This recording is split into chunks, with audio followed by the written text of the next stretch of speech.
Shine your light on me, yeah. Hi, Nick here from Autosol Australia to show you how to use Autosol metal polish. This heavy-duty Autosol workhorse is recommended for harder metals like stainless steel, chrome and brass. Commonly used on ball bars, truck exhaust stackers, fuel tanks, wheel rims, balcony rails, boat fittings, barbecues and pretty much any metal surface, including, and not forgetting, the kitchen sink.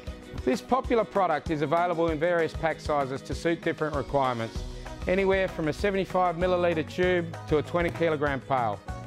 So how do we use it? First, clean any dust or dirt from your workpiece with a damp cloth or sponge and dry it thoroughly. Then, use a clean, dry polishing cloth, making sure it's free from any sand or other abrasive particles. Apply a teaspoon or more of Autosol metal polish to the cloth. Covering 5 to 15 centimetres at a time, rub and polish over the workpiece in a circular motion. Finish by wiping away the paste with a second clean and dry polishing cloth until you see the shine come up. If necessary, repeat the process a couple of times for better results. For larger or particularly rough or tarnished surfaces, a drill-mounted buffing pad will save you time and effort. And that's it. Thanks for watching and shine on.